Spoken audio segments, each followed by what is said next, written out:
हालात की वजह से एक्सीडेंट होने का खतरा बढ़ गया। हाँ बिल्कुल है। कुछ अभी तो हाल ही में ये खराब हुई है, अभी कुछ दिन तक तो पहले जल रही थी।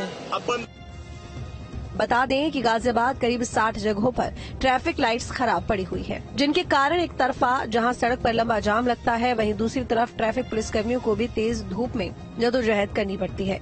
यातायात की समस्या से न सिर्फ यात्री परेशान हैं, बल्कि यातायात कर्मियों को भी तेज धूप में काम करने के चलते कई तरह की समस्याओं का सामना करना पड़ रहा है।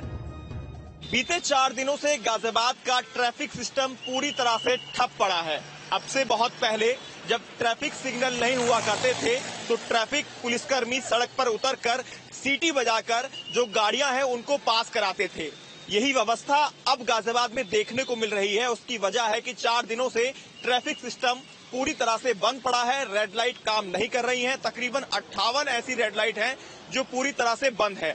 इस वक्त हम गाजियाबाद के महर्षि दयानंद चौक पर मौजूद हैं। सबसे बड़ा चौराहा गाजियाबाद का कहा जाए तो गलत नहीं होगा। और आप देख सकते हैं जो रेड लाइट है वो काम नहीं कर रही है, सीसीटीवी कैमरे भी काम नहीं कर रही हैं। और यहाँ पर जो ट्रैफिक पुलिसकर्मी लगे हुए हैं वो सीटी बजाकर आप देख सकते हैं किस तरह से ट्रैफिक को निकाल रहे हैं। यानी कि मैनुअली ट्रैफिक यहाँ पर की जा रही है, वरना ऑटोमेटिक ट्रैफिकिंग देखने को मिलती थी। रेड लाइट चलती थी, रेड लाइट बंद होने के बाद गाड़ियां अपने आप रुक जाती थी और ग्रीन होने पर गाड़ियां चलने लगती थी। लेकिन अब ऐसा नहीं है और उसकी वजह से हालात कैसे हैं वो मैं आपको दिखाता हूं। देखिए ये गाड़ी यहाँ पर आ गई है, आप बाइक देखेंगे वो वहां पर पहुंच गए हैं। उधर से बड़ा डंपर गया है, एक्सीडेंट होने के चांसेस ज्यादा बन गए हैं।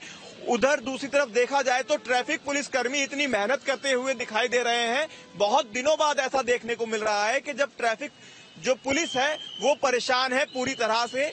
4 दिनों से पूरी तरह से गाजियाबाद का जो ट्रैफिक सिस्टम है वो ठप हो चुका है। रेड लाइट्स काम नहीं कर रही हैं और जगह जगह ट्रैफिक जाम जैसे हालात बने हुए हैं। ये देखिए जो चौराहे पर ट्रैफिक पुलिसकर्मी लगाए गए हैं वो भी कहा जाए पूरी तरह से परेशान हैं। ट्रैफिक सिग्नल कंट्रोल करने वाली कंपनी के खिलाफ एफआईआर भी दर्ज कराई जा चुकी है, लेकिन फिलहाल इस समस्या का कोई हल निकलता नहीं दिख रहा।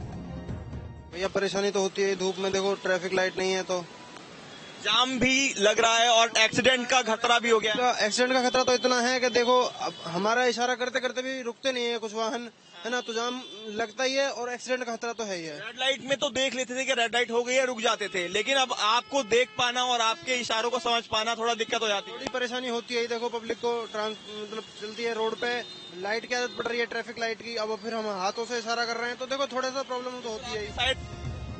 आम चुनावों से पहले गाजियाबाद जैसे शहर से सामने आती ये तस्वीरें चौंकाती हैं। क्या रोजमर्रा की इन समस्याओं से नेताओं का कोई सरोकार है?